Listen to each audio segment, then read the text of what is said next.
Flack math! Give me some math and I'll give you some flack. Flack math! Okay, so we are going to learn how to prove that lines are parallel. All right. So now it's not enough to just look at a couple lines and say, well, they look parallel, don't they? How are you So they doing must that as be. the angle, right? If both of them have the exact same angle of 360, then they're parallel. That's one context, yes. But let's you guys didn't do investigation 1, but in investigation 1 we learned how to bisect a segment and draw a perpendicular line and things like that with a compass. It was really fun. If you didn't get a chance to do it, you should check it out. It's totally fun. So investigation 1, you learned postulate 11. So we're gonna write down postulate 11 right here.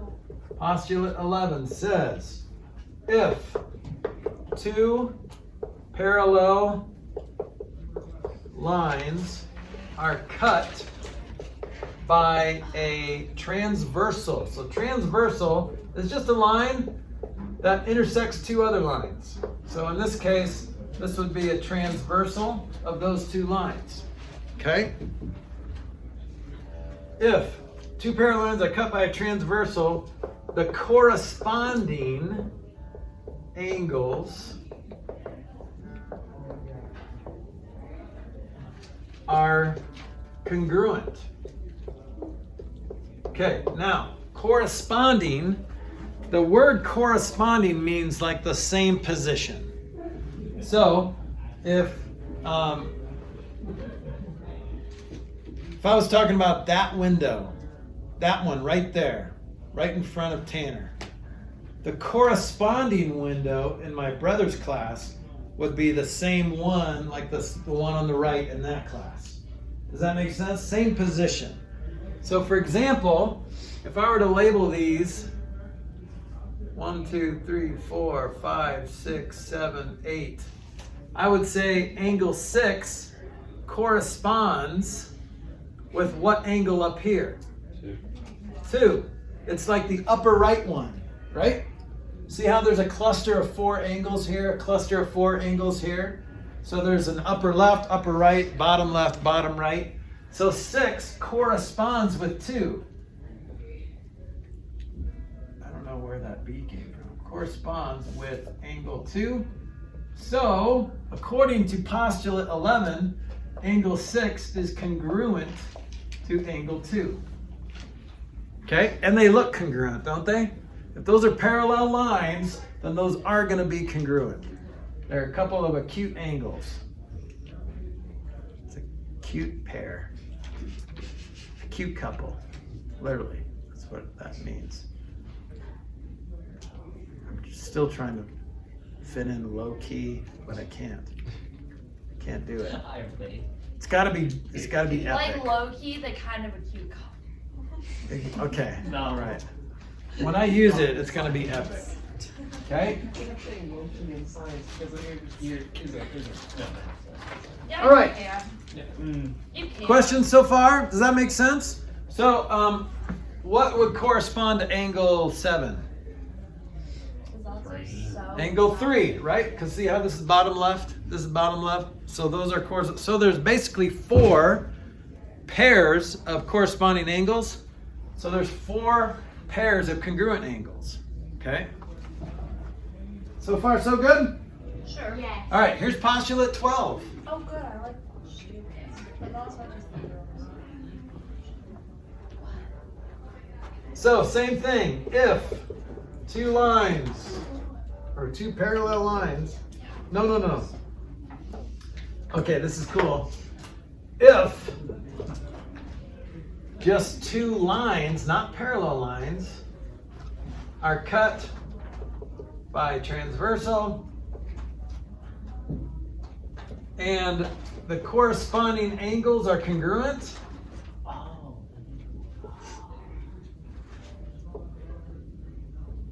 then what can we say? Then all the angles are equal. Well, the all the angles other would be corresponding, congruent. yes, but you can And say it's- something the that lines hasn't would be been. parallel, sorry. The lines are parallel. Then the lines are parallel. So this is kind of like it is the converse of postulate 11. So postulate 12, basically we reversed it. If the corresponding angles are congruent, then the two lines are parallel. Okay? So see how in this case you can't just simply switch the if and then, because you still are in a context of these lines cut by a transversal. But does your gut tell you that this is the opposite? So if the lines are parallel, then the corresponding angles are congruent. That's postulate 11. Postulate 12 says if the corresponding angles are congruent, then the lines are parallel. Okay? See how that's a converse? All right. It's not literally a converse because you can't just switch the if and then. You have to set the scene of lines are cut by a transversal. So they're like low-key Converse. Yeah, low-key. I did it. Well, you helped. You helped. I did it. You did it. Just piggyback. You always do that. Hate you. Hate you. I just don't think you hated me. And you might have. No, I never hated you. Say that now. I never hated you. Like I never hated you. There were times You didn't like me. where I was like, what's going on with that girl? But I never hated you. Okay, so proving parallelism. That is a word. Parallelism. Anybody watch Fringe? Has anyone ever seen that show? It's like this, it's fringe science, and it's like all these weird science things. Anyway, parallel universes, and it's cool. But anyway, we're watching it now, and it's really fun. Okay, so we're gonna do example 1. Here's example 1. Ready? So prove lines M and N in this diagram are parallel. Okay, so let's go ahead and look on this text here. So look at example 1 up here on the screen. If you're at home, refer to your text. Example 1 of lesson 12. You should have just drawn it on the board for us. This is lesson 11. Yeah. Where's my... These ones aren't as good as my ones on Tuesday. My ones on Tuesday, though, were so good. They were so bad. Like, look at that. Look at that. That's a lot better than mine. Maddie, don't Okay, look, Maddie. here's example 1. Ready? Look. I'm not ready. That's bad. So do you see the diagram here? This looks so nice.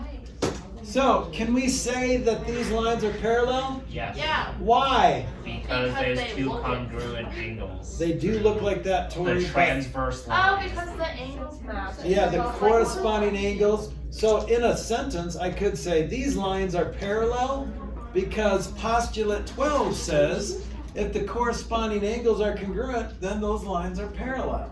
Okay? So angles 1 and 2 both measure 32 degrees. So by the definition of congruent angles, angle 1 and angle 2 are congruent. Since angle 1 and angle 2 are corresponding congruent angles, then lines M and N are parallel by postulate 12.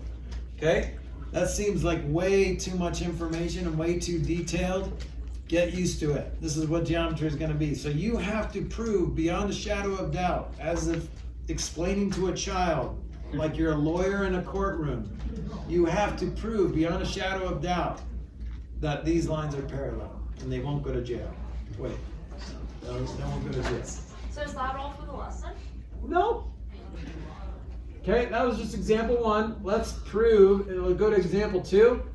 And now this is a different, this is actually Theorem 12.1. So this is converse of alternate interior angles theorem. So alternate interior angles theorem was also in, I think, investigation 1. So investigation 1, Theorem 12, wait a minute. Have we learned Wait that? a minute. I don't think we have. Theorem 12 should be here, right? There it is. Oh. No, that's postulate 12. No. Where's Theorem 12? Come on. That's So did we talk about, we didn't talk about alternate interior angles theorem. So that must be in investigation 1 too. one as well. All right, I'm just gonna scroll back there just because I can and we have time. Does it start with 11? Yes, it does. Good for you.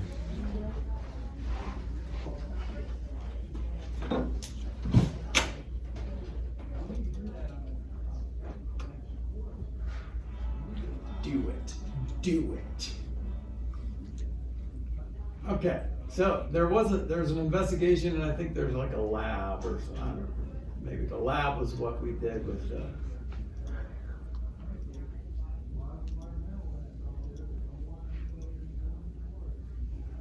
Okay, here we go. Transversals and angle relationships. Boom. So we do need to write some of these down. I'm sorry. So we talked about corresponding angles. We've already alternate interior angles. Think of this as alternating sides and alternating sides of the transversal and then inside the parallel lines. So for example, That'd be 4 and 6. Angle 4 and 5, these are the same side interior angles. Alternate interior angles are alternate sides of the transversal. So 4 and 5, angle 4 and 5, and then angle 3 and 6 are alternate interior angles. Okay, so there's two things here. Alternate means alternate sides of the transversal. Interior means inside. Okay, and alternate sides of like over here. So, and it's a good way to remember is that they're going to be congruent. So these are alternate sides and they're interior, but see how 5 is not congruent to 6. Okay, what about alternate exterior? What are some examples of alternate exterior angles? Is that what I said? No, 3. You said 3 and 5.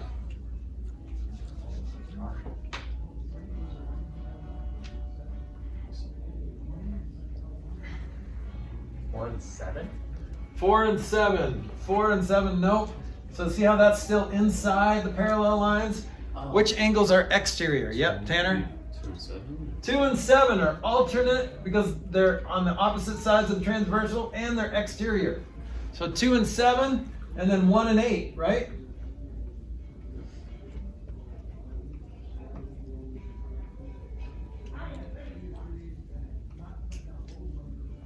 Okay. Now, and we're going to learn, obviously, that they look congruent. Where'd Tori go? Okay. She probably wanted that to be low key. And I blew it. Okay, so 2 and 7 look congruent. And guess what? They are. If those lines are parallel, 2 and 7 are going to be congruent. If those lines are parallel, 1 and 8 are going to be congruent. Okay? Same side interior angles, those are not congruent, but actually we'll learn later that they are supplementary. So we would say angle 3 and 5, which is what Tobin said earlier. Angle 3 and 5 are what we call same side interior angles. Or sometimes we call them consecutive interior angles.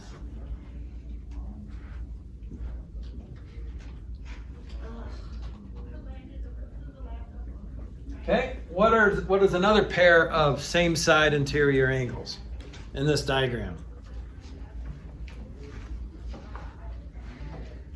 4 and 6. 4 and 6. That's just the other side of the transversal. 3 and 5 are same side of the transversal interior.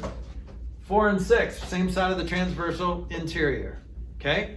Those are same side interior angles, or consecutive, meaning they're the ones right after each other. So if you like went around like that, they're consecutive. Same side makes some more sense, I think. Okay? So, before we get to example 2, let's write down theorem. Oh, these are theorems in here, so let me show you these guys. These are important.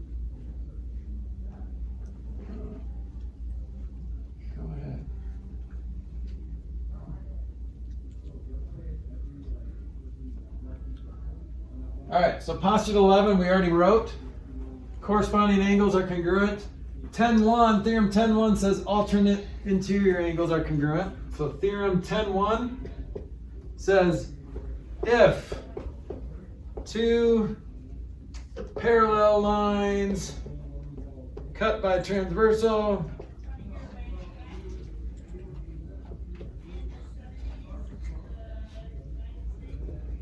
then alternate interior angles are congruent.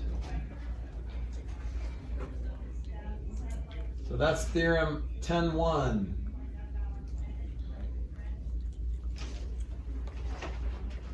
Se- 10.2 is the same thing but with alternate exterior angles.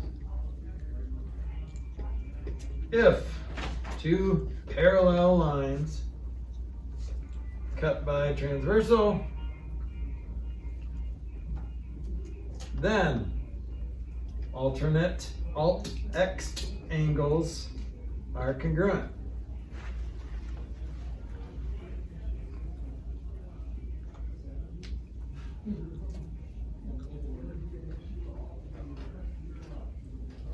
All right, and then the last one is the same side or not congruent. See how 4 is obtuse and 6 is acute?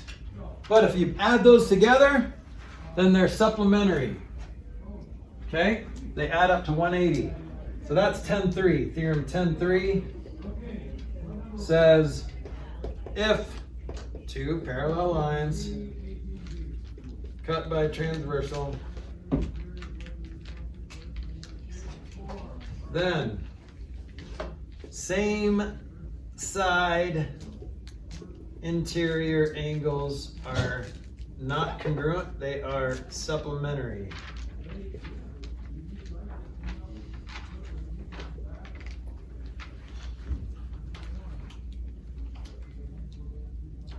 Okay, there is such a thing as same side exterior angles. What can you say about the same side exterior angles?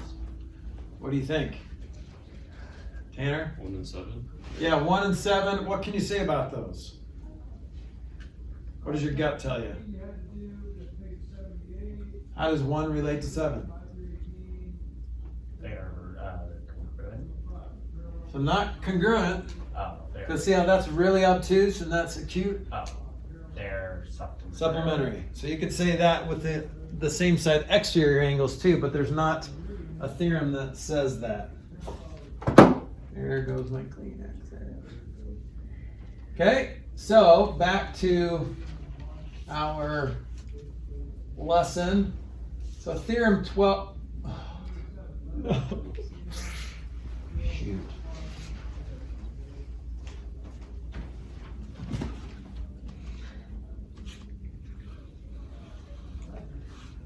Where are you? Where are you?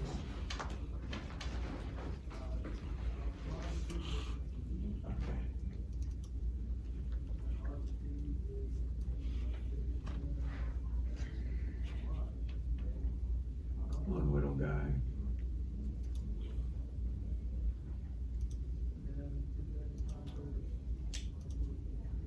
Remember lesson 11? Good times. I was just checking to see if I was still recording. It's probably awkward for people at home. Okay, so here's the converse of alternate interior angles. Just like postulate 12 was the converse of postulate 11, theorem 12.1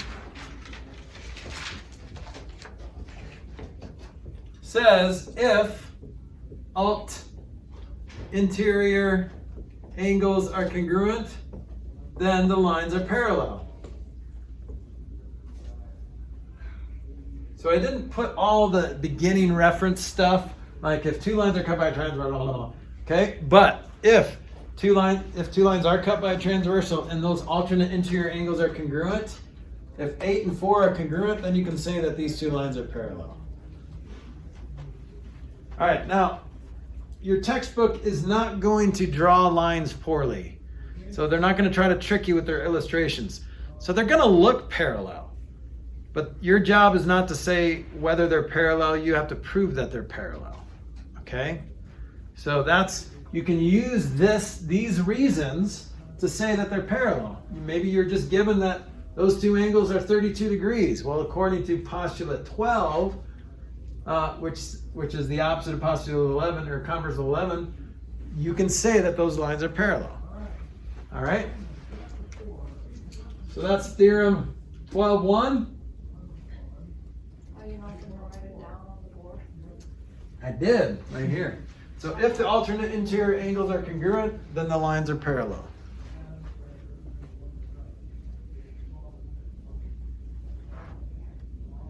Okay, so proving parallelism, alternate interior angles, prove that J and K in this figure are parallel. Well, it doesn't give us two congruent angles, but it does give us a linear pair. Do you see that? Do you see how you can calculate what angle 2 is?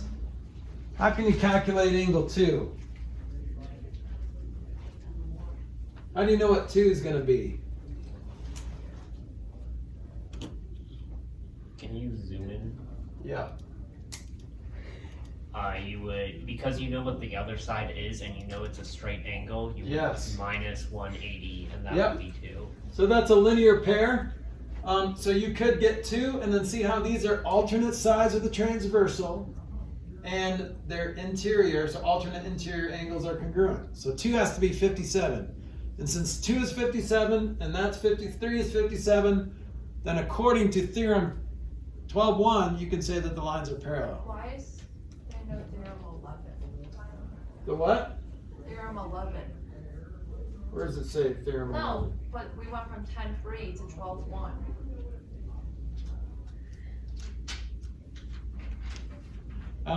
Yeah, because that was part of an investigation. The numbers don't really matter. So you could have also done this, guys. Even though this angle isn't labeled, like say this is 4, you could have said that is 57 degrees, right? And then you could have used postulate 12 that says if the corresponding angles are congruent, then these two lines are parallel.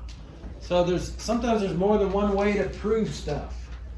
But, so you could have proved that with the other postulate as well. Okay?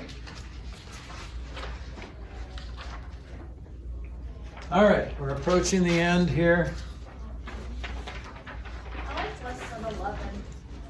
11 was nice, short, and sweet, wasn't it? Okay, so guess what I'm going to write next? What do you think theorem 12.2? And it'd be the converse. What happened to 11? It's really So parallel lines all in yada yada. So this is lesson 12. So lesson 11 was the whole midpoint thing. But they were So not that's what theorems. those numbers are. But this was from investigation after lesson 10, so that's why there's like stuff like that. So upsetting. So theorem 12.2, you can guess that. What'd you say, Tobin? I said parallel lines all in yada yada. You know the rest.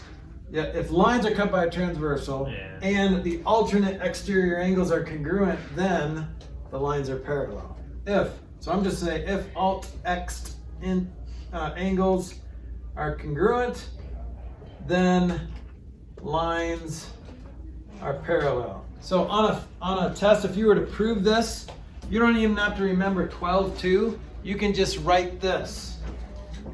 Alt x angles congruent implies parallel. So things like that. I will know what you mean if you just say it like that. Okay? Guess what theorem 12.3 says?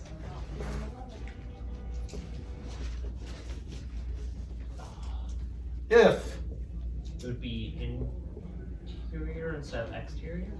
no, what's 10.3 say? If the lines are parallel, then the same side interior angles are supplementary.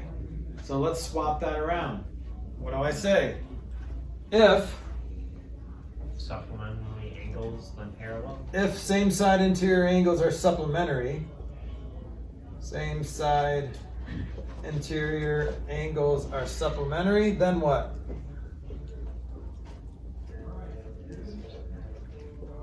Then they're Nope, then the lines are parallel. Just switch the order, okay? If two lines are parallel, then same side interior angles are supplementary. So the converse of 10-3 is just if the same side interior angles are supplementary, then the lines are parallel, okay? Those are just converse statements, and these are a little bit trickier because you have to set the context, but you kind of get the idea. So you can prove that angles are congruent if you know that lines are parallel, or you can prove that lines are parallel if angles are congruent, if certain angles are congruent. Okay, so let's just do a couple examples and then we'll be done for the day, okay? So look on the screen or look at home. Why are they still looking on the screen? Yeah, I guess so. Okay, so proving parallelism with alternate exterior angles. How can you prove that these... So remember this little symbol here, guys? This little symbol inside of the angle says that those angles are congruent. So angle 6 is congruent with angle 4. So remember that little symbol is kind of like a hash mark on a line segment. If you have the same hash mark on two line segments, those are the same length. Well, these are the same measure.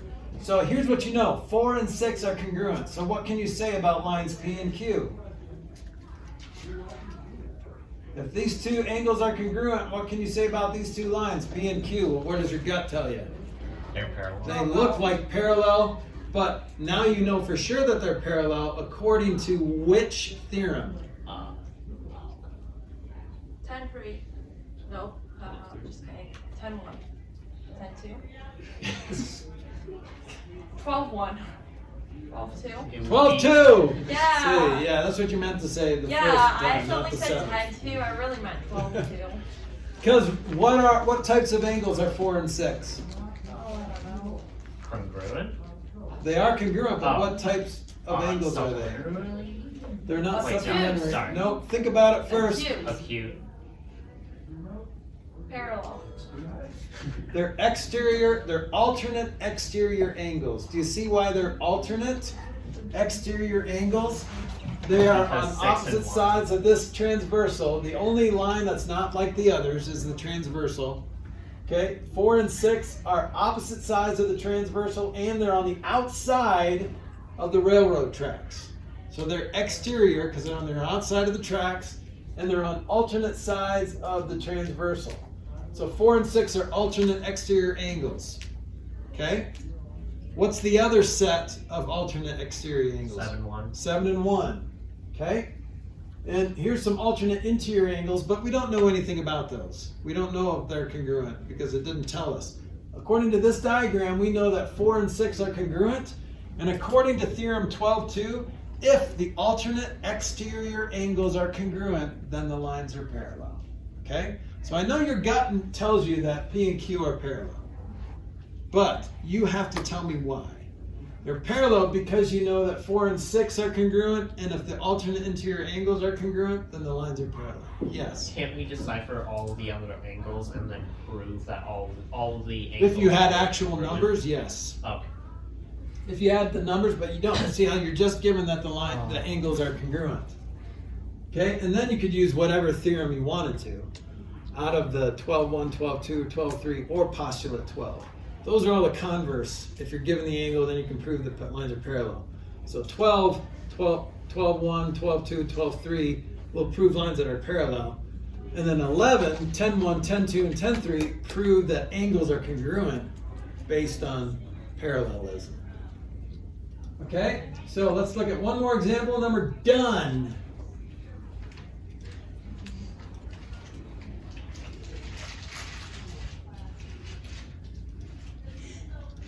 Okay, we talked about that. Okay, so here's our example. So how can you prove that S and T are congruent, or S and T are parallel? You only know that those two angles are congruent. So what theorem tells you that those What theorem or postulate tells you that those lines are parallel? 12-3. Correct. Not 12-3, but what kind of angles are 3 and 5? Interior opposite. Yep, they're opposite, which is alternate. Oh, yeah. Interior, because they're inside of the tracks. Do you guys see the railroad tracks? Okay, so the angles inside the railroad tracks are interior. Outside the railroad tracks are exterior. Okay? Alternate means they're on the opposite side of that line that cuts through the railroad tracks. Okay? So, alternate interior angles, those are congruent, so you can say they're parallel. Look at Theorem 1. If alternate interior angles are congruent, then the lines are parallel. Okay? This is what is going to be a struggle for people your age. Your cognitive thinking is not fully developed yet.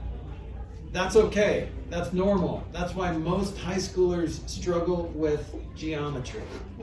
Because you have to think analytically, and that part of your brain is not fully developed. A lot of your brain is not fully developed yet. But that specifically in math classes, we as teachers have to take that into account. Okay? So that's why we're going to just give you a lot more support in this class. All right? Good job. Flack math! Give me some math and I'll give you some flack. Flack math!